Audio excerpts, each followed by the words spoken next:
Bonjour les amis, ça vous est déjà peut-être arrivé d'être en face de quelqu'un de très en colère, qui vous insulte, qui manque de respect, qui est violent ou agressif, et vous n'avez pas d'autre choix que de rester face à lui parce que vous êtes au travail, vous êtes au boulot, il y a votre équipe, vos collègues qui sont autour, et personne ne dit rien.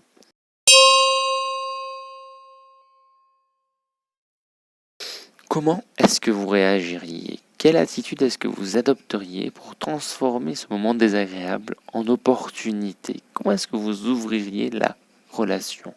L'extrait vidéo qui suit est une petite partie d'une formation que j'ai présentée à des professionnels pour faire face à des situations de stress en cas de violence et d'agressivité dans le cadre de leur travail. Je vous ai préparé un exercice à la fin de cette vidéo. Bon visionnage. On se retrouve à la fin pour faire un exercice qui va vous surprendre d'efficacité. Vous avez vécu une situation de stress, quelqu'un qui vous a déstabilisé et vous êtes contraint de rester avec cette personne ou de rester dans, on va dire, la collectivité où est en train de se passer la chose désagréable. D'accord? Tout de suite, vous devez revenir à vous-même. Surtout ne pas réagir. Et là, je vous invite à un exercice. Je lève la main, je prends à peu près 5 secondes à lever la main, vous inspirez. Et je mets 5 secondes à baisser la main, vous expirez. Même si ça te semble ridicule, tu peux essayer, tu n'es pas obligé. D'accord? Tu inspires quand je lève la main et tu expires quand je la baisse. Ok? On y va. Tu vides tes poumons et vas-y.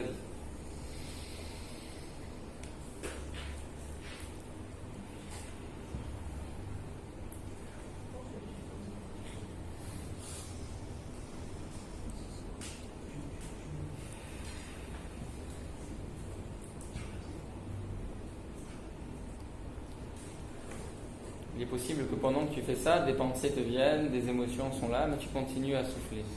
Tu expires quand je baisse la main, tu inspires quand je la lève. Tout ton rythme cardiaque, pulmonaire se régule.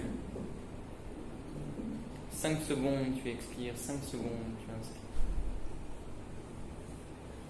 Bien entendu, quand tu es dans la situation où la personne s'en fout de toi, où il y a un conflit, tu ne vas pas lever la main. Si tu as une montre avec toi, tu regardes les secondes passer et chaque 5 secondes, tu inspires, tu expires. Si tu n'as pas de montre, tu fais avec tes doigts sur, par exemple, ta jambe et tu fais et tu respires. Même si la personne en face continue à t'insulter, à te dénigrer, à être auteur de violence, il ne s'en prend pas personnellement à toi. Il a un ras-le-bol qui lui appartient. Il a une colère qui lui appartient. Ne le prends pas personnellement. Et continue à respirer. Ainsi, tu reviens à toi-même. Et tu peux vraiment continuer. Maintenant, munissez-vous d'une feuille et d'un crayon, un stylo. Faites 2 colonnes. Dans la première colonne, vous allez marquer toutes les raisons pour lesquelles cet exercice peut être efficace dans le cadre de votre travail. Et dans la seconde colonne, en quoi est-ce que ça ne serait pas efficace, voire même inutile ou ridicule dans la situation dans laquelle vous vous trouveriez. Vous remarquerez à mesure que vous faites cet exercice que le fait de défendre et d'attaquer une même position vous entraîne à voir différents points de vue selon laquelle vous pouvez aborder la question. Plus vous arrivez à intégrer et à comprendre une grande quantité de points de vue différents, et plus vous arrivez à formuler de nouvelles hypothèses à des questions qui pourront inclure une plus grande quantité de personnes, cela vous sera particulièrement utile pour vous sortir des situations les plus désagréables.